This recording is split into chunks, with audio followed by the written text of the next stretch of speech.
If you've watched my channel for a while, you know I go through my obsessions. And the current obsession that I'm having right now is how did we get here in terms of science communication? Why is there this growing mistrust in experts and expertise across many fields of science, from climate to astronomy to virology? We are seeing sort of this pushback both at a grassroots level as well as even now a government and corporate level.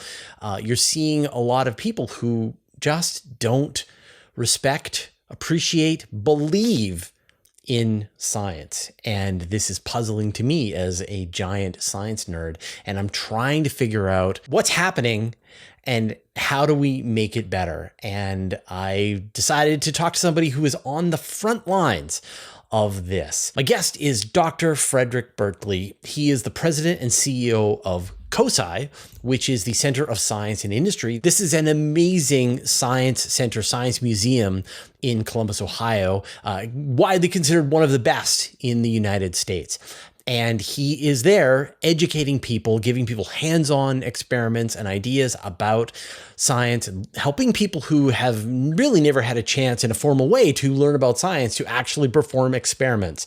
And of course, if you've ever been to a science museum, they are super fun for the whole family. And you get a chance to perform experiments that, you're just not going to get a chance to do in your normal life. And so in this conversation, we start out pretty softball and talk about his experience as a science educator and the work that he does through COSI. But then we shift into what I am obsessed with. And that is, of course, how did we get here? What is the nature of the problem? And my hope is that most of you who are watching this are fans of science. You appreciate science, and you are experiencing the same kind of acute pain that I am watching science be mangled and be denied and be miscommunicated. And there are forces that are trying to undermine people's sort of expectations and understanding of how the scientific process works and how we got to our current levels of knowledge and how you can take action to better your life into the future. So if you want to hear a conversation about that, mostly that, enjoy my conversation with Dr. Frederic Bertley, or Dr. B. Frederic, thank you so much for taking the time to chat with me today. An absolute pleasure. Thank you for having me on your show. So there's a couple of angles here that I want to sort of cover. But first, you, like me, are Canadian. Mm-hmm. Where did you grow up? I'm a card-carrying Canuck. I grew up dans la belle province, in the province of Quebec, in the city of Montreal. Oh, wow. And, what a great city. When I say I'm a proud carrying Canuck, I mean, I went through the whole Canadian education system, went to McGill University, proud alumni there, and then postdoctoral fellowship training took me across the border. Yep. And you are now currently at COSI. So give us a sense of what that is. Yeah, so COSI is COSI, stands for the Center of Science and Industry, and we celebrated our 60th year last year, so we're 61 years old, young, and basically it's a science museum or science center. So if you think of American Museum of Natural History, the Franklin Institute in Philadelphia,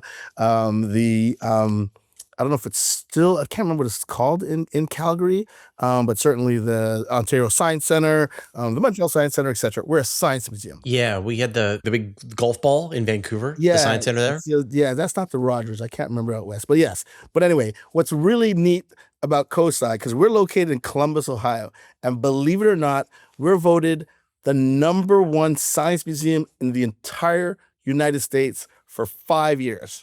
Yeah. Now, longtime collaborator of mine, Dr. Paul Sutter, he was one of your scientists in residence there for a while there. Absolutely. So, Dr. Sutter was the chief scientist at COSI, a phenomenal physicist, phenomenal astrophysicist, and my favorite, a phenomenal science communicator. So kudos for you all having him as a regular contributor. Yeah. So what's your sort of, what is the kind of mission of COSI? So the mission of COSI is to engage, inspire, and transform lives and communities by being the best partner in science, technology, and industry learning. And that partnership is key. So we're a science museum. We don't have tons of PhD scientists doing cutting edge research, but we're also not the general lay public. And so we're that bridge, and we have our impact. And frankly, the reason why we won the #1 science museum for 5 years is because we partner with all kinds of organizations. And that's strategic. One, you can have a much bigger impact as a non-profit institution if you're partnering with higher eds, with companies in the science and engineering field, as well as elected officials in the public space. But the other cool piece is it allows us to really be that bridge in science communication and science engagement, which is so needed, not just in the United States of America where I live, but in Canada and the Western society, in fact, around the world. So, I think a lot of us have probably had this experience of going into a science museum. There's a lot of sort of interesting exhibits that you can interact with that teach you some aspect of science, hands-on, kind of tactile experiences. What do you find sort of are the best? Well, one of the strategies that science museums and science centers have figured out is how to uncouple the stain and difficulty for the average person to think about themselves as a scientist and make it fun and engaging. So, for example, we all go to school. If you go to school in Western society, at some point you take some science courses, biology, physics, etc. But it's taught in a typical academic way. It's often very theoretical, devoid from our everyday breathing oxygen experience. And so what science centers decide is 1, scrap a curriculum, 2, forget about the time of day, 3, let's make things hands-on, because everybody knows doing is much better than, I love to read, and reading is fundamental to date myself, if you remember that line. So reading, of course, is important, but when you do stuff in a hands-on, experiential way, you get more excited, and the way the neurons are wired in your brain, you learn differently. And so what Science Center has done is stripped off all the tape and barriers to a typical education system and make stuff fun. I mean, who doesn't want to see an engine cut through halfway, and now you're looking at these pistons going, oh my gosh, that's how my car works, etc. So that's the sweet spot that informal science centers and science museums have figured out. We're going to deconstruct the scariness, the difficult to understandness of many of these scientific things and make it fun and engaging. And then you're like, wait a minute, I might follow this up through Google, read some more, maybe go check some other stuff out, because I could actually experience it in a way that was engaging and enjoyable. And I think I know what you mean. Like this, I think there's this sort of book learning expectation of science. There's a bunch of facts you have to remember about the size of planet Earth and how the letters in DNA and all of that kind of stuff. But I think at heart, we're all scientists. We're all, we go through this process of noticing something, coming up with hypothesis, gathering evidence, testing it against our hypothesis, coming up with what we think is a conclusion. This kind of natural scientist. Do you think, is it almost like you have to sort of teach people that as they come in because they've been sort of improperly they don't have the right understanding of how science works? You're so spot on. One, to reverse engineer what you said, they don't have the right understanding of how scientists work or science works. And 2, what you said at the beginning of this piece is we are all scientists. So first of all, your point about book of facts, and I'm sure all your guests say the same thing. Science is not a book of facts. It's not a collection of facts. Science is a process of having a question. It's very Socratic. In fact, you have a question, how does something work? Okay, then you do some type of experiment, collect some kind of information / data, have an idea based on what the data showed you, and then you continue to iterate and collect more data and get closer to the truth of some natural phenomenon of some kind. So it's a process. And what's amazing to your quote, we actually are all scientists because we're born, we come out the womb, and what do we do in 12 months? Learn to crawl. Say our first few years. By 2 years, we're standing up, running around. By 5 years, we have a vocabulary. We know how to ask for food. We know what to... Like, that's an entire scientific process. That baby coming out the womb is analyzing this panacea around themselves as a microphone and making sense of it. And they're processing it. They're making conclusions moving forward. And so we are all innate scientists. And I love what you said. And I'll paraphrase it. What the typical K through 12 education system does in Western society is beat that curiosity out of you and tell you need to be this way. And that's where the wheels fall off the track. Yeah. I was really lucky when I went to engineering. My physics teacher would sort of intersperse a blackboard full of notes with big dramatic science experiments where he would blow things up on stage, Love and it. that would, and like, what do you think is going to happen? What do you predict is going to happen here? And a lot of it was very surprising. You'd be put in this situation where you would have to sort of expect, your instincts would tell you some response, like springs and things like that, where you expect one thing and then you wouldn't get that response, and now you're like, well, wait a minute, why? Okay, why? Now you're gonna have to learn the math, but it was all two very things. good. Three things. I love that too. That's why everybody loves Mark Roper. I mean, that's what he does, right? Yeah. In a large dramatic scale. But three, who doesn't like what you just described? Mhm. Male, female, regardless of religion, regardless of ethnicity, everybody likes that surprise and delight when some phenomena happens. Like the coils. I mean, so what I don't understand, and maybe this is for another conversation, is where has the disconnect come with the typical? I want to say typical because there's some amazing schools that are hands-on inquiry-based out there, right? But in general, the K through 12, even K through 16 undergrad, that space, where did the disconnect come that they went from really cool, engaging things that everybody likes to, a really dense book or now really dense, digital file with all this stuff? Yeah, you need to know formula, but understand and derive the formula rather than memorizing something and going backwards. Yeah, and you kind of wonder, like, instead of learning all of those facts, if you literally just spent an entire year teaching a person the scientific method, for example, and that's it, and then they could apply that to whatever they want, whatever's interesting to them or whatever's making them curious, then that would give them this really nice preparation to see at large how science actually functions, as opposed to learn a bunch of facts. That's right. And what kills me being scientific about the process, no pun intended, is we all have examples and analogies of schools and education systems that do that. Yeah. And we all know that kids who come out, I mean, look how you came out with your engineering experience and your physics teacher. I mean, it's not that we're better people, but we really come out with a richer understanding of how to process things, how to analyze things, and how to problem solve in a useful way. Yet, despite all that scientific data of these examples of great education system, we still churn and burn in an antiquated space. And it's tough, and especially today with where we are with growing science and literacy, and not just science and literacy, but anti-science, it's more than ever important that we figure out a right way to educate the next generation. Yeah, well, and I appreciate you setting up what is going to be sort of the next part of this conversation, which is the thing that I have been obsessing about is noticing, and it's happened over the last couple of years, is just this kind of growing anti-science rhetoric and a distrust in expertise in general. And your background is in immunology. You have sort of seen this right from the front lines. What's been your sort of perspective of this thing? And maybe, are you seeing the same thing that I'm seeing? Absolutely saying the same thing that you're seeing. And it's multifactorial, but the heaviest weight on the scale has little or less to do with, do people really think science is interesting or not, or science is good or not? But the heavier weight on the scale that gets us out of whack is it's just become part of, and one of the big parts of, a political machine, or part of the political machine. And so if we talk about the US, we talk about coronavirus and COVID and the pandemic from 2020 beyond. Yes, there was a real virus. Yes, it infected us. Yes, it caused a big problem. But so much of the mess was political. And so when you have the power of politics, which cannot be extricated from the power of money, that governs, dominates, and corrupts lots of people, but especially those who kind of weren't really into it or never really thought it was them, and the ones who could be influenced, they become way more influenced by the political angle and push to something versus the cool, neat, let's look at the science behind that.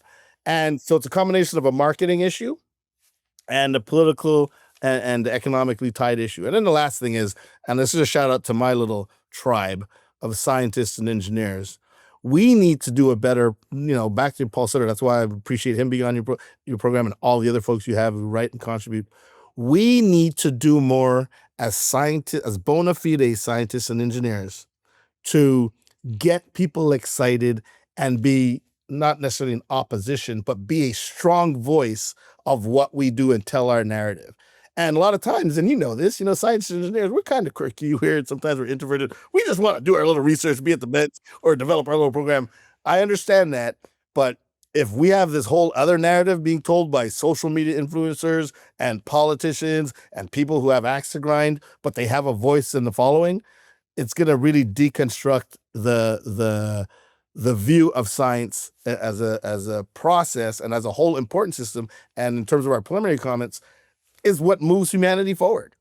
I mean, without question, where humanity is today in 2025, about to be 2026, is that much better. You can do it in jumps of centuries if you want. It is literally better in all aspects of our lives as humans because of science and tech. And so, if you take the richest king from the 17th century or even 18th century, they've got the castle and this and that. They're pooping in a bucket, man, catching diseases. They're walking around with fire sticks. Like the poorest government housing places in Canada, Toronto, Jane and Finch, or in the US and wherever. They got flushing toilets, running water, electricity, a safe heat. I mean, it's crazy right there, let alone these devices we have in our pockets that, it's almost ubiquitous on the planet, regardless of first world or developing world nations. We all have these technological devices. So we have moved forward in incredible ways because of science and technology, yet it's being beaten up. Yeah, well, we are utterly dependent on this sort of modern society, and it comes from our understanding and sort of harnessing the science and the technology to get us where we're at this point. And yet it has become something that people are taking for granted, and then are even sort of undermining the next generation of the people who are continuing and expressing any kind of enthusiasm for this work. 100%. Go ahead. I was just going to say 100%. And imagine they do all that, driving their electric cars and using this device in their hands and social media and all the technology that allows them to communicate, yet they're bashing it. It's unbelievable. Yeah. And so, I mean, you mentioned that sort of like there's this mash of like politics getting into it and economic forces and so on. And it's weird. Like we're at this time where, for example, all of the growth in the US economy is essentially driven by investments in the large technology firms for developing these gigantic large language models, these data warehouses and so on. And that is a bet on technology. That is essentially a bet on science, saying, okay, this is this scientific thing that very few people understand, and yet we are literally betting our economy on this thing. And then at the same time, almost on the one hand, they're spending all this money on this thing, and then on the other hand, they are contributing to the undermining of the science that got you to this thing. Mm-hmm. I don't understand. Yeah, well, I think, and I do want to, you teased it up a little bit, but I do think we should unpack it a little more. There was a Malcolm Gladwell tipping point with this science illiteracy, science anti-bashing, and that's the pandemic. So before the pandemic, you definitely had people who were like, far on the left and like, tinfoil hats, didn't think science was a thing, what have you. But that was a small percentage of points. And that's always going to be the case, right? You're always going to have a Gaussian distribution. There's always going to be people on the fringes. That's fine. But then you had other people who were like, maybe not into science, but if you caught them and spoke to them, you could get them a little excited. What the pandemic did is it took science, which for most people, not necessarily your listeners and followers, but for most people, science was this, I'm getting your screen, science was this abstract thing that, allowed cool stuff, agriculture, allow me to have a clean home, produce technology, I can communicate, right? All right, medicine's the same ones. But most people weren't interacting in science or weren't really impacted by science until somebody got sick or whatever. What the pandemic did is that little virus impacted the entire planet, or darn near the entire planet. And, which is one thing. But everybody's lives, again, 99% of lives on planet Earth were not a little bit altered, we're completely affected. Right. You're stuck inside. You lost your job. There you go. Your expenses went up. People were telling you. Yeah. There you go. And so you in Western society felt it in a way that none of us in 100 years have ever felt anything like that. And it's caused not because of terrorism, not because of a war, not that those things would be okay, but not because of these other things, but because of a bug. And oh my God, what's the answer? The scientists. Tell me what to do. Tell me what's going on. And that's where the wheels really fell off because we as scientists didn't stick true to who we are, which is, guess what? I don't know. But I'm going to do experiments to gather information and get me closer to the truth. So, of course, we know a lot about virology and vaccines and all that stuff, but we never had this vaccine, this virus, coronavirus, in humans. And so we didn't really know how it was going to respond. And by the way, because we never had this specific bug in humans, there's no immunity for it. So what was going to happen? There were two possible outcomes of the pandemic. One, everybody would get infected and it would kill off a whole bunch of people and some lucky survivors would repopulate the earth. Or, this is true, this is not fantasy, and this is what happened, or we'd figure out a way to come up with a vaccine and then that would slowly suppress the virus out there in the environment, get herd immunity, and then slowly, it's still here with us, of course, but now it's controllable. All right. Right. But to be fair, that first outcome that you described, even if we had never developed a vaccine, it would have been, it would be millions of deaths, not the end of humanity, but you'd be counting in the millions, tens of millions of deaths. Like I think that, what the vaccines get you is you slow the curve. You make it so that people don't need to die needlessly, and that still people are going to die. And a lot of people died. The numbers are huge, and yet it's less than could have been. Yeah. And I think you're right that when you think about, I don't know, like I read about people talking about whether or not you should drink coffee, right? And you're like, well, coffee's good for you. Coffee's bad for you. Coffee's good. And you ask a scientist, you're like, is coffee good for me or not? And they're like, look, I don't know. I mean, we've got these papers that tell us one thing. We've got those papers that tell us this other thing.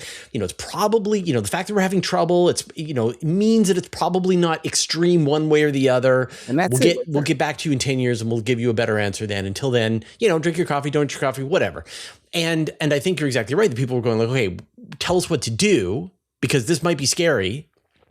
And the right answer is, we don't know. We're gathering information. We're going to let you know. We're going to try and speak to you in the scientific terminology as we have come to understand it. And uncertainty is the companion of the scientist. Mm-hmm. And that is the thing that people don't want is uncertainty. Exactly. And because if it was an intellectual exercise, it would have been like, oh, okay, whatever. But because people were like, wear the mask, don't wear the mask, and we as scientists were flip-flopping, and we weren't flip-flopping. It looks like that through rose-colored glasses, but in reality, we were gathering more information, and it's like, we weren't right. Oh, no, we're right. And as we got on, you don't hear anybody today about saying wearing a mask or no wearing a mask. Like, we're more definitive because we have more information, but the public, to your point, didn't understand or appreciate the scientific process. And because they were at home, as you said, locked up, can't hang out with their friends, can't go out to a restaurant, can't do it and live a normal life, the people they're mad at are scientists. And that really, in my mind, added gasoline on this anti-science, distrust of science. Oh, I'm not feeling the scientific community anymore, because that experience was visceral for the average person. And they were blaming two people, the politicians and the scientists. And the politicians, they were classically blamed. The scientists in this instance were blamed, and they were the experts on something that's harming my life, and they weren't sure, and they changed their mind. You know what? I can't trust scientists anymore. And that, unfortunately, has stuck. And that's the big problem, Fraser. It's stuck, right? The pandemic, we're out of the pandemic, but it's still stuck. Yeah, I mean, I think there were forces working before the pandemic. I sort of think about, I report on stuff about space. Planet Earth is in space. Sometimes we report on planet Earth. Earth has an atmosphere. We report on the state of the atmosphere, climate change, things like that. And I would get sometimes thousands of comments. Like maybe I get 3 comments on an article about I don't know, the Andromeda Galaxy, and then I would get 1,000 comments on an article about climate change. Yep. And you'd be like, wait a minute. And a lot of this looks very similar. And we now know, the books have been written to sort of told us that there are, financed disinformation campaigns to try to undermine people's sort of belief in climate science. Mm-hmm. And so you just answered your question right there, or answered the point right there. You talked about the Andromeda Galaxy, get maybe 3 things. You talked about climate science, boom. What's the difference there? How many politicians have ever written anything about the Andromeda Galaxy? How many politicians have lobbied and I wish spent they'd do $2 more. talking about the Andromeda Galaxy? None, Yeah. zero. Yeah. Yet on climate change, it's been funded out the yin yang. Why? Because there's a lot of money at stake if we really say it's a real thing. And the solution is cutting back. And oh, there goes some of my. So you actually, it's really funny how you teed that up with your writings that come in. It's literally directionally proportional to politics and money. So vaccines. Is it that for the longest time, science wasn't sort of running up against people's experiences and sort of hampering their lifestyle in a rapid way? Or is it that the actual sort of the science that is sort of becoming sort of, I don't know, sort of critical for people's lives is changing? You know, because again, we've talked about there's a long history. Science has changed our lives. We fly in the air like bird, you know, faster than a bird. It's crazy. Great question. Yeah. For me, it's always been there. It's just at a different scale because information is much more accessible and much more instant. And what I mean by that is, remember what they do to Galileo. He basically pooped on Christianity and saying, what? The planet is round, and right, like he was like, whoa. And so there was massive opposition there. But you know, the information was much more glacial as it got to people or whatever. But what do they do with him? They killed the dude, right? I mean that. Well, they put him in house arrest. Well, essentially they shut down his life, right? Yeah. The point was he was a scientist. And he was met with massive opposition, again, by who? The power brokers back in the day, in that instance, were religious figures. Today's power brokers are the big corporations or elected officials or lobbyists, etc. So that same dynamic was there. But today we feel it a lot more because we have these computers in our pocket that give us global information instantly. And then also everybody has a voice. So you can chime out your opinions while you couldn't really do that in the Galileo period. So do you think that scientists learned valuable lessons during the pandemic about how to communicate with the public while also staying true to their scientific principles? You know, again, I'll call them my tribe. These are my people. These are your people. I got to say, I wish, you know, if I was a hopeful optimist, sure. But it's been a lot of years. And what happens is people like Paul Sutter, people like Neil deGrasse Tyson, people like you name it, you know, whoever's out there science communicating, they're doing more. You know, you're pushing your foot on the gas pedal. So the people that were in that space are doing more of it and being very sensitive about it. But I haven't seen a cascading significant change in the number of bench scientists or engineers that are saying, hey, wait a minute, give me a megaphone too. I got something to say and I want to share this. Or let me have a podcast, or let me add more stuff on LinkedIn or what have you. It's not just those who do this kind of are doubling down and see why this is important. See why we need to have more Fraser Cain programs. See why, you know, because we know it and we understand how bad, to your point, it was during the pandemic. But I mean, I'd love to hear your opinion, but I don't feel like the Delta has been significantly changed to recruit more. I'm talking about basic scientists and hardcore engineers into the science communication space. There are a few people who I think are like absolutely terrific gold star communicators. You know, I think of a few examples. Probably my favorite is a guy named David Kipping. I don't know if you're familiar with him. He runs the Cool World's Law Lab at Columbia. Wow. He is on the one hand a astronomer who is leading a team of people working on cutting edge search for exomoons, and at the same time, it runs a YouTube channel. Will opine on various subjects. He will present his latest science paper in a way that sort of builds up your understanding of, you know, he uses it in the terminology of science, talks about his Bayesian probabilities, and at the same time will sort of come to a conclusion, and people will be very excited and enthusiastic and sort of love to watch the science at work. And I think, you know, if there was like a model of somebody who I think is kind of doing it exactly right, it's someone like David Kipping. And there are similar people in various fields that I think. But it's almost like it's asking too much of the scientist, because you're saying, do your work as a scientist and then do the work as a communicator who understands the science and is willing to show people how the sausage gets made. And then I think if you don't have a person like David Kipping, and then the analogies in other fields, Yep. you get, say, a Neil deGrasse Tyson or a Paul Sutter, or who are scientists who have now gone on to communication full time. They understand the material, but they're focusing on the science, on the communication. They're not doing the science anymore. Yeah. And then you have a person like me. I have a scientific background, but I'm 100% just communication. Sure. And then you have the scientists, and that's the vast majority. That's the tens of thousands of people who are just doing the science, and they don't want to be bothered to communicate, and it is almost unreasonable to ask them to do so. And man, so I loved how you Yeah. framed that. Let's reverse engineer this. yeah, let's dismantle that. Yeah, Absolutely unreasonable to ask them to do so. Now, in the case of Kipping, he nailed it. And I do want to say, remember, your question was, since the pandemic, do we have more?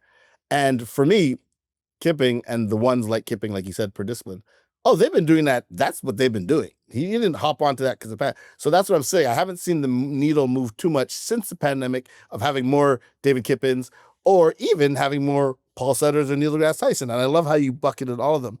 What's most important is we're suffering, and this is what pains me. Almost everything we have that makes us comfortable on planet Earth, and I don't have to go through the monologue with you, has been made possible because of science and engineering. And yet the average person out there, and I do this all the time, you probably do this too, when you're in a crowd of 1,000 people, 500 people, and you ask them, name a scientist, who do they say? Albert Einstein. And if you ask the general public to name a female scientist, who do they say? Marie Curie. And if it's Black History Month, oh dear God, and you ask for a scientist, they say, this peanut guy, I can't remember, George Washington Carver.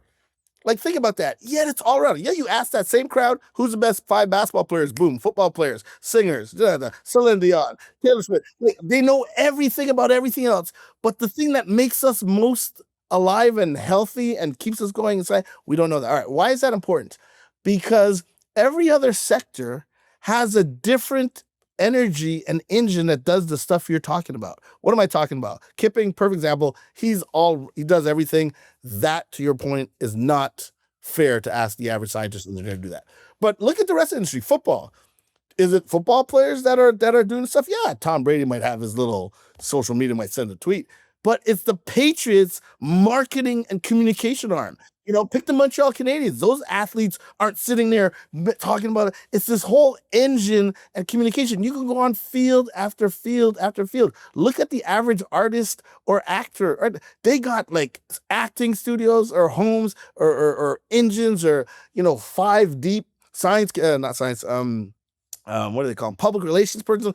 You got a whole team of people that handle their communication messaging, and they're like, Taylor, just go out and sing on stage, and then every now and then send a tweet, right? And so, but science doesn't have that.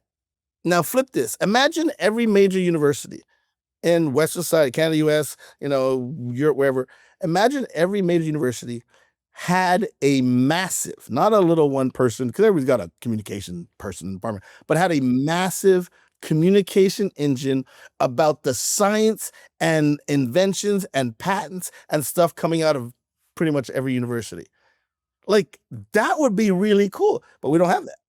And so you nailed it. It's just for some reason, and I don't know what it is, science has somehow been exploited and appreciated in terms of it drives us forward, but the love that other industry sectors get is not there. And I used to think it was because of money, but it's not money, because you nailed it. What's driving the United States and Canada and much of the world moving forward? It's not oil money anymore. I mean, it's still there. And it is what you said, science and tech, AI, and right? Like, so it's got all this money. Yes. We don't have that. Yeah. Yeah. That's really interesting. You're exactly right that you're going to have, all this public relations machine that is helping, say, the football player so that they can focus on working out, getting faster, learning how to play the game, and be the best version of themselves that they can be. And then maybe helping cover up when they, say some stuff that's a little excessive out in public or whatever, right? Like you've got that support. But when you think about, say, the public relations that's available at a university or at NASA, one person who's there to support the entire science department of a university, or maybe like 3 people that are there to support the entire university and all of the work that it does. And, one of the things that I sort of, my bread and butter is to look in journals for interesting research that has not been reported through a press officer yet, because that's where all the gems are. I want to report the stuff that nobody's talking about. And that's because, and I think it's so sad because it's an amazing story. And all it took was somebody at the university to just go, hey, tell me what you're working on. Tell me what you're working on. What are you working on? Oh, I'm working on, we just found a runaway supermassive black hole. That sounds interesting. Let's write a story about that. That is threadbare across universities and probably even getting cut back more and more as we speak. But is that because there's no financial incentive? Again, all the money is going to this, yet none of the money is going to support this and help educate people about it compared to something that is very profitable. Is it that it's private versus public? No way. It is the greatest emperor wears no clothes thing that has ever happened in society, and it's impacting us as scientists and engineers in the field. I'll give an example. I live here in Columbus, Ohio. All right. Now, there's this university that actually, by law, won the argument, and now they're known as the Ohio State, and you better capitalize THE, and they got a trademark for that, so they're known as the Ohio State. Well, why is that relevant to this conversation? Ohio State's got one of the best football programs in the country. Fine, they're great. They won the national championship last year. It's all buzz right now in Columbus, Ohio, because they're making a run for it again this year. All right. And people are like, oh, because of the money, whatever. All you see everywhere in 100 miles radius from where I'm sitting is the Ohio State Buckeyes, like football, everything. And yes, it generates a lot of money for the club. I know this. Guess what the largest donation was to the Ohio State University? It was about 5 years ago, from a Russian, a person from Russia, did his engineering degree at Ohio State as undergrad, ended up starting a tech company, made a boatload of money. He gave, I think it's $111 or $112 million to the institution. Right? So that's A. B, you look at the tech, and then people talk about the football and the football program, but their engineering school at the Ohio State, their agricultural school, their medical research centers, they are crushing it and transforming the world with amazing inventions and discoveries. Everybody talks about football. So it's not money. There are spades of money, right? And again, you talk about the athletes, the program, yes, collectively the football team brings in maybe, I don't know if it's $60 or $80 million a year. That's a lot of money and it funds a lot of the other teams. But one person gave $110 million. NVIDIA's worth $6 trillion right now. Well, there you go. $6 trillion. Can you imagine? So there you go. So it's not about money. And that's why, part of it is, well, not part. I always say it's a marketing thing. If whoever threw a lot of money and brought some really clever, intelligent marketing people to this problem, I'm not saying we would match Taylor Swift or Michael Jordan or LeBron James, but it would be really different because, so cool. And then a bigger piece, by the way, is it's really hard for me to be the next great running back on the Ohio State Buckeyes, let alone make it to the NFL. Right? We know the stats. And not that being an engineer or a scientist like you or me is easy, but it's a whole lot easier. You do okay in high school, get to college, study a little bit. You might not be Marie Curie or whoever name, insert, current scientist, but you could be a scientist or an engineer and have a great career. Whereas the odds of me, I love football and I love hockey, but the odds of me being the next, Guy Lafleur, to give a Montreal throwback coach, or the next LeBron James, or Tom Brady. That's slim to none. Yeah. And I think, so, one of the things that I always say is about how nature will reveal the truth in time, that, the things that we're doing to the environment, what we're doing to the climate, that, you can spin it however you want. You can have funding from the oil companies, whatever that is doing their marketing. But in the end, the temperatures are going to rise. Where I live in Canada, we have a glacier that hangs over my city on Vancouver Island, and the glacier is almost gone. And it is it's on our, if you welcome to the Comox Valley, there's this glacier, this picture of the glacier, and they're going to have to change the picture, the artwork that welcomes you to the valley, because we're about to lose our glacier. Probably in the next 2-3 years, it's going to be gone. Oh my goodness, you're killing me. Yeah, it's and then I feel like I want to just stand out with a sign going, remember when we used to have a glacier? Because it is the identity of this city that we have this glacier, and we're about to lose this glacier. But then you have a lot of this other kinds of stuff in terms of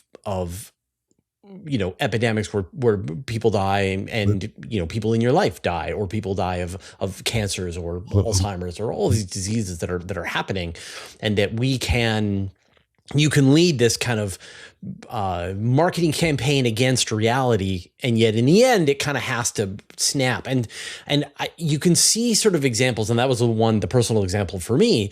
But you can see, for example, people who are gamers and they're no longer able to buy RAM at a reasonable price for their computers because the data centers have gobbled them all up. And so now the price of RAM has gone up, it's changed the price of computers.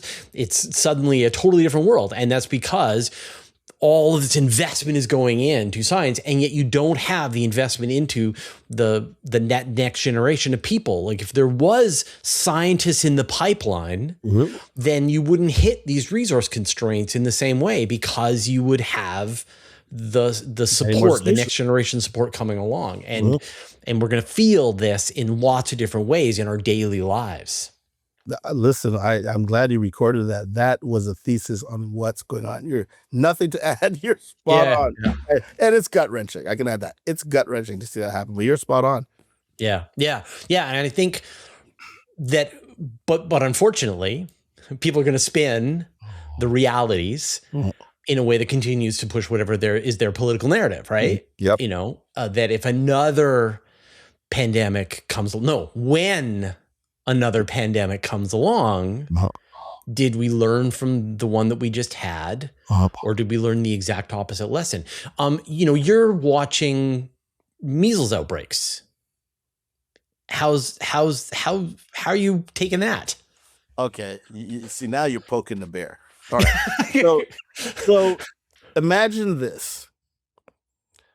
One of the best tested vaccines in the history of vaccine biology is the measles vaccine, MMR, or even broken up. It's been around forever. And in short, it is without question completely and totally safe, period. Right? Because different vaccines come in, newer vaccines, okay, you might need a longer tail. How are they doing it? Measles is not one of them. The vaccine works and it's safe. All right, fine. Now imagine this. If you take your child, if you have a baby, and you drive your car, and you throw the baby in the back seat, and you don't put the baby in a child seat, and the police stop you, minimum, you're going to get a citation. But you could even get locked up. I have to go to court for child endangerment, etc. In other words, we have laws that protect babies. Why? Because a baby can't speak for him or her themselves. They're a little kid that can squeak, but they can't say, hey, put me in a safe seat, man. I'm worried about a car accident. So we develop laws to protect them. Yet, we have zero laws against parent. Well, we have some vaccine mandates here and there. In schools, kids got to be vaccinated. But in general, we don't arrest the parent or give a parent a citation if that same baby that couldn't choose to be in a car seat couldn't choose for themselves to get a vaccine. The parent, who's educated, usually liberal, got 1 or 2 degrees and thinks they're smarter than all the immunologists and scientists out there, and they're making decisions and say, nope, it's too risky. I'm not risking that. So think about that. And so you have, to your point about measles, today in Canada, a little bit, and a lot in the US, consistent outbreaks of measles where children literally die. Now, I'm not going to speak about religious exemptions. I'll leave that alone to people who have religiously. But, I'm not saying it's right or not. I'm not going to touch that. But outside of that, I mean, how do you feel as a parent that your kid died of measles at the age of 1.5 or 2 because you were smarter than 80 years of scientific evidence to say I'm not giving the vaccine? So it's a problem. And that's why I say there's the issue of, okay, science communication is fun, neat, okay. But really, secondarily, is what you just talked about earlier. The more we have better science and engineering education, the more scientists and engineers we'll get. They'll create more stuff. Product, everything will come down in terms of price, and accessibility will be more ubiquitous. And then thirdly, we got some crazy decisions that are literally causing death. And I know we didn't get the FDA, but a lot of the sweeping changes that are happening in the country I live in, the United States of America, because of who's leading this whole kind of health political field, it's going to lead to people suffering at a minimum, and some people even dying. And it's tragedy because these are preventable. So is it a sort of there's a saying, and I forget exactly how this goes, but the gist is that you go up the stairs in rough shoes and you come down in slippers, that we in sort of in the West, Yep. we are so powerful and successful and highly technological, and we have all of this science in terms of medicine. Our teeth don't rot out of our faces anymore. Like, it's kind of amazing to be alive at this time. And that is because we exist, stand on the shoulders of giants, hundreds of years of people who are dedicating their lives to this scientific discovery. And it was seen as a good thing. And then you get to this place where, okay, now people are questioning and undermining it and taking away funding from it. And you sort of think back to people who had like polio 75 years, 100 years ago, and then they came up with the polio vaccine. And like, people were lined up. They knew how terrible the polio vaccine was, and how terrible polio was, and they couldn't wait to get it in their bodies to remove the risk of them potentially getting polio. And so will the pendulum swing the other way, where things just get so bad, you're like, oh, right, science was important all along? I mean, it's funny, about 20 minutes ago, you said a statement which is absolutely true. Things normalize, and nature runs its course.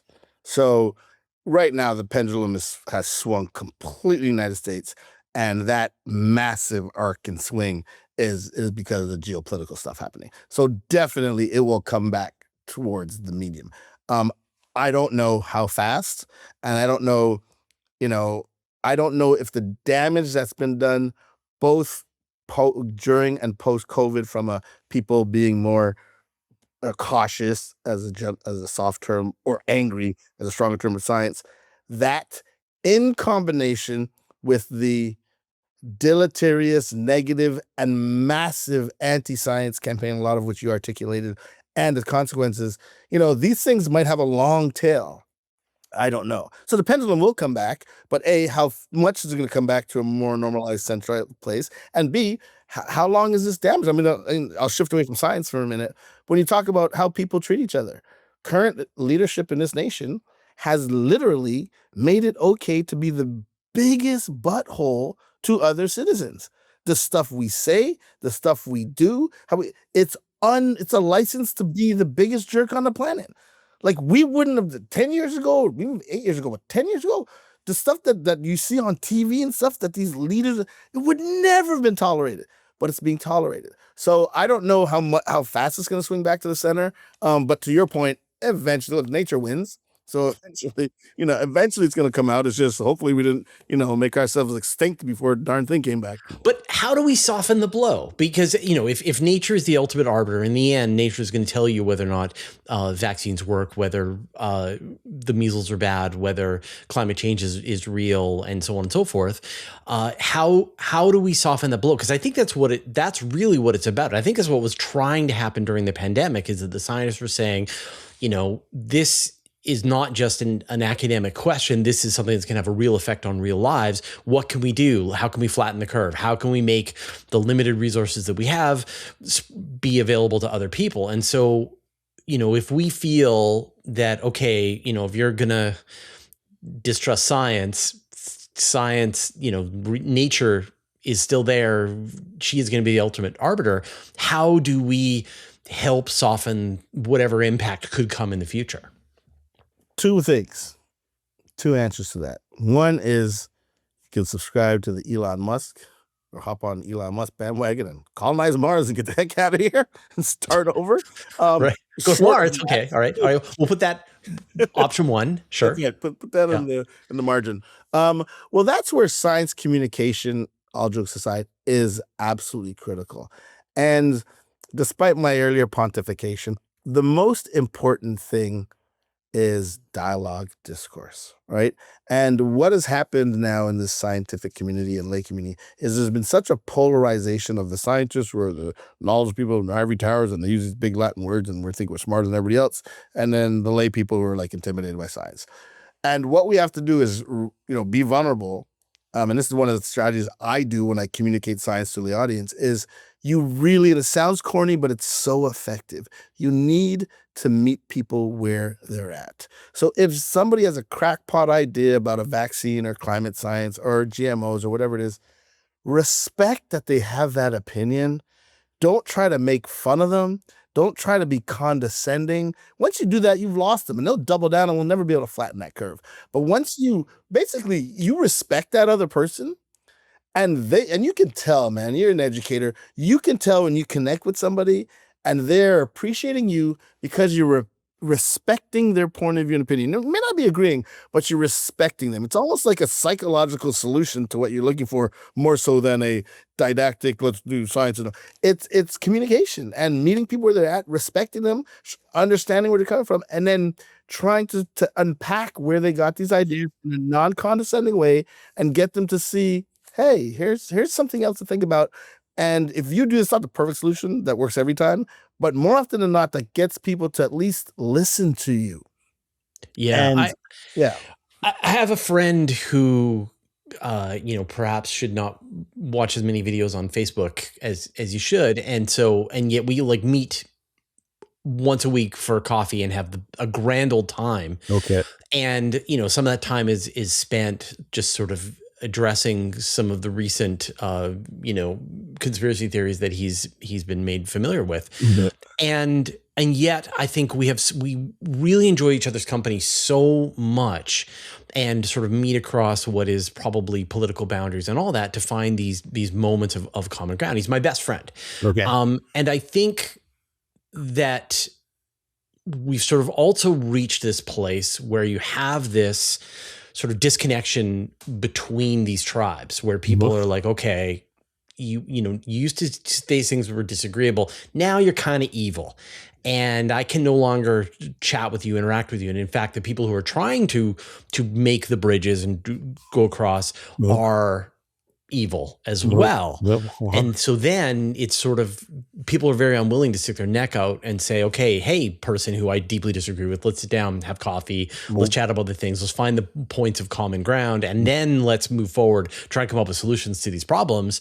That's becoming less and less of what is the natural path forward. And so, what you're saying sounds great. Hey, all we need to do is just, meet people where they are and share blah, blah, blah. But in fact, there is sort of an enforcement arm that exists within even the separate groups that is making it really hard for people who are trying to build those bridges across what is now a divide that is widening.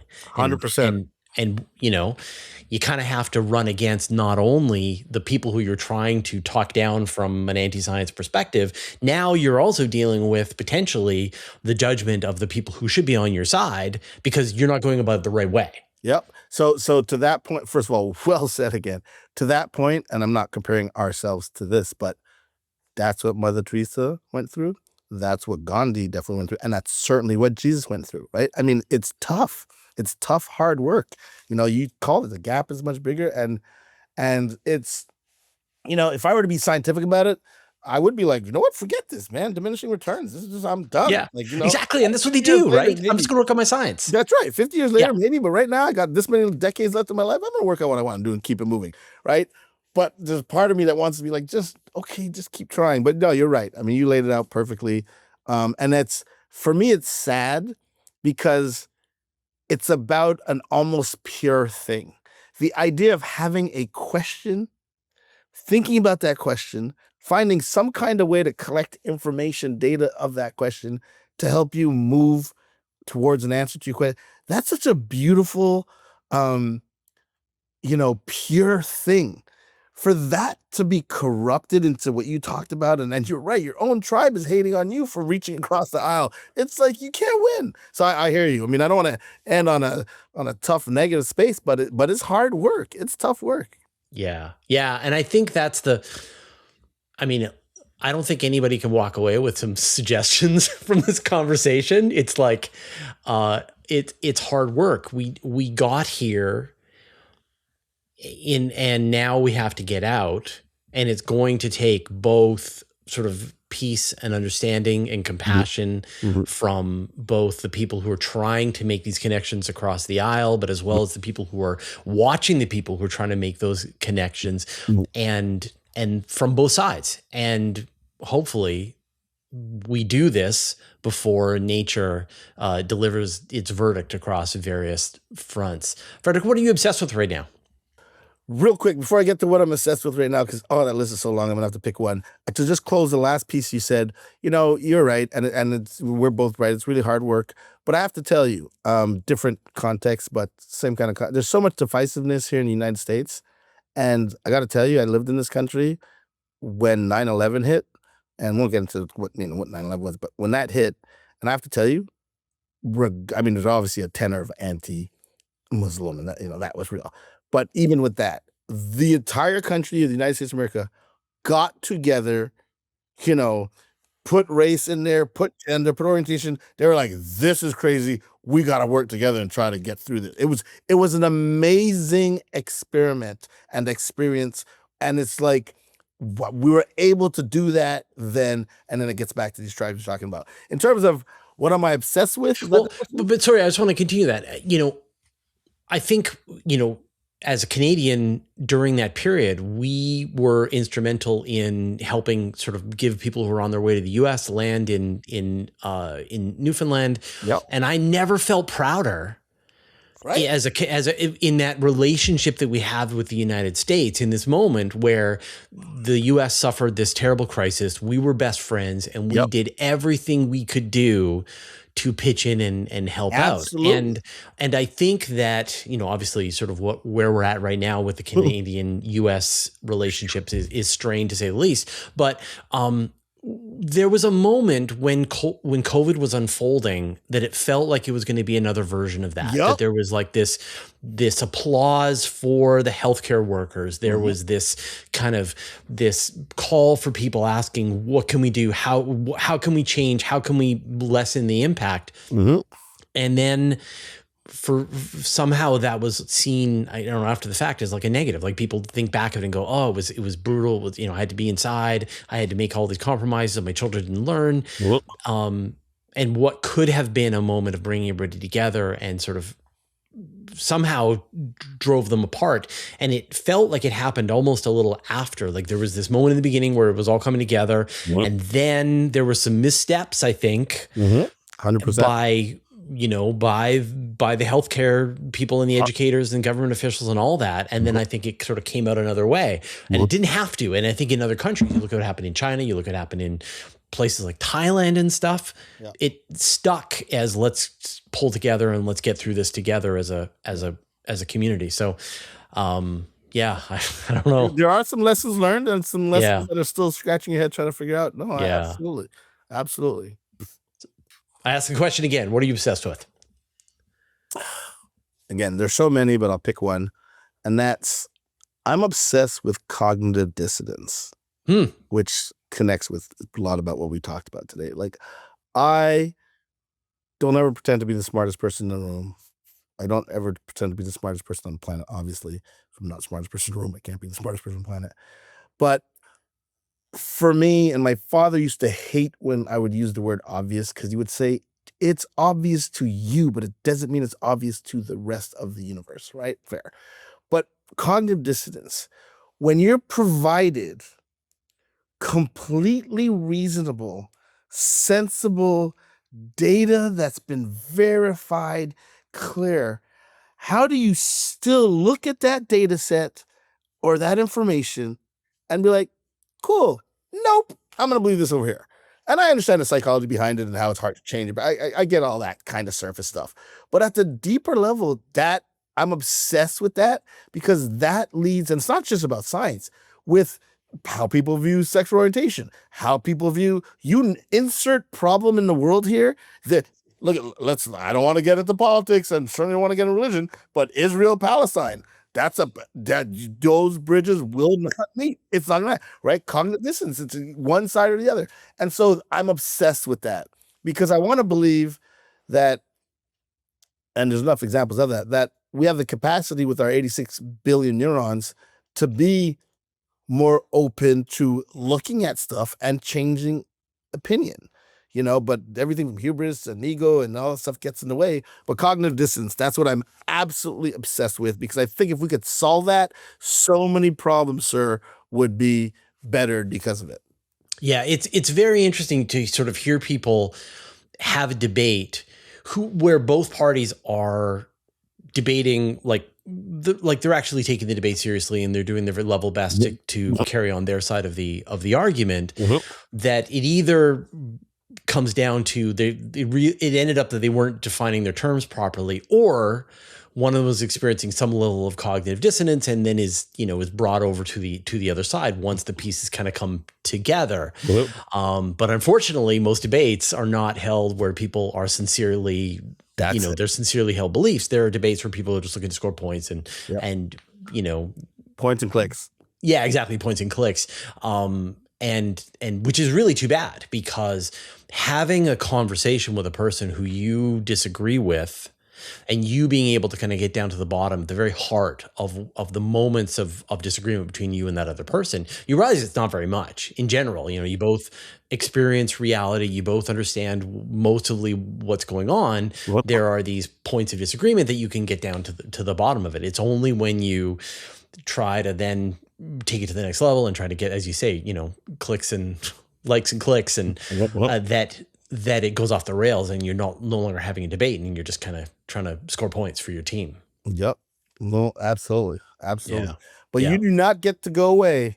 I know that's your favorite kind of denouement, rhyming couplet question, but I got to ask you, sir, what are you obsessed with? Well, you just experienced it. So, Hence your program. Yeah. So one of the things, like, I get, people will often ask, like, my background is in computer science officially, that's my degree. And, but I've been a space science journalist now for 25 years. And I will get, I will do these live chats where I answer people's questions about space and astronomy. And I will often get someone saying, what is your opinion on Roger Penrose's theory of cyclic universe? And I'm like, okay, I'm just a journalist. I am not equipped to have an opinion about his work. I am, I can tell you what the scientific consensus is, but I cannot go any deeper than that. I'm a fancy large language model, I guess. And kudos to you for being able to say that. Yeah, totally. And I think that where this comes down to is, I think people are very quick to espouse an opinion about a thing that they have not put in the time and the energy and the effort to learn about. And that in many cases, that if you went, if you were like, dark matter's not real, it's just some fudge that the scientists made up to make their equations work. Like, okay, if you went and like actually did the work to get to the place where you now understood dark matter and you put in the time, then you would be in the same place that they would be. You would have made all the observations. Nature would have been telling you the reality and you would have gotten there too. So because we can't learn about all this stuff all at the same time, the best thing that we can do to short circuit it is to ask somebody who just did. Right? Ask an expert, ask a person who just dedicated their lives to this fundamental question. And if one person isn't enough, talk to 1,000, talk to the scientific consensus. And so in general, the safest way to live your life is to trust in the scientific consensus. Right? Amen. And yet that is the thing. I say those words, and I know some segment of my audience, the one whoever's left, after we've sort of scared them all away, that there's this segment who says, that is bananas. Why would you trust the scientific consensus? That's just a bunch of people in the hive mind who are singing from the same songbook in lockstep under the pocket of big science. No, I'm going to do my own research. Great. Do your own research. Go get your PhD. Like either path you want to take, you should get to the right answer. The one that you don't get to do is where you don't actually do your research. You just form an opinion without learning the underlying reality. Yep. No, absolutely well said. Yeah. So that's what I'm obsessed right now with. How do we fix this? How do we get back to this place where science is seen as the tool the powerful tool that it is, both good and bad, that we can appreciate it for its both the wonders that it has given us and also the dangers that we face because of our increasing scientific capability. And how do we make good, rational choices about our future?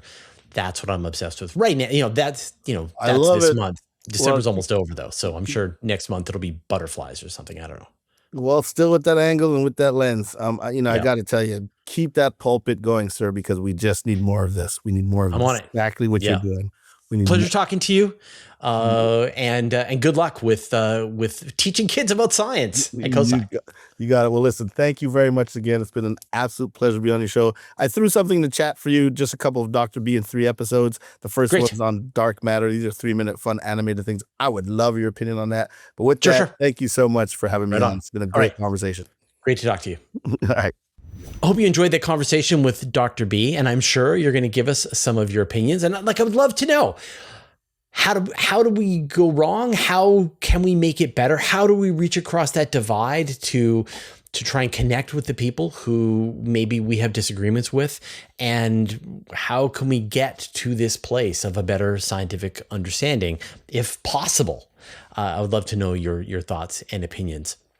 I'm going to give you some final thoughts, but first, I'd like to thank our patrons. Thanks to Abe Kingston, Bear Lake Roofing, Brian Bodie, Carradwin, Chuck Hawkins, Commander Balick, Cy Nielsen, Dark Finga, David Giltonen, David Matz, Evan Pro, Greg Feely, James Clark, Jeremy Madden, Jim Burke, Jordan Young, Josh Schultz, Marcel Switz, Michael Purcell, Nordspace, OneStepForAnimals.org, Paul Robach, Renkaidu, Richard Williams, Sean Sargent, Stephen Fowler Munley, Team 49, Telescopes Canada, Wolfgang Klotz, and Zeldebord Galactic Defender, who support us at the Master of the Universe level. And all our patrons, all your support means the universe to us. So obviously this is something that I'm very obsessed with. And, I think as a person who has always been such a fan of science, I've read science fiction. I would read science textbooks for fun when I was a kid. Carl Sagan, Isaac Asimov, there's all of these books I grew up with and were absolutely fascinated by the world around me and just sort of how much I love the natural world. It's heartbreaking to see just not only the conclusions made by large numbers of scientists, the scientific consensus getting undermined, but very much the process of science, of that getting good at something, understanding how something works, is seen now as a bad thing. This assault on expertise, and it haunts me. It really does. And I don't know what the answer is. And I know, when I sort of think about what I said at the end of the interview with Dr. B there, I know that I don't know the answers to things. I have to remain in this kind of curious, open place, collecting information, slowly, carefully, gradually forming an opinion and doing what I can to try and push things in the what I think is the right direction, which is that science gets the job done and has gotten us to this place of all of these modern conveniences, and yet has risks and dangers. And only by understanding both sides of it, the good and the bad, can we progress as a civilization. And, by turning our back on science is not going to do us any favors. All right. No answers today, only questions. We'll see you next time.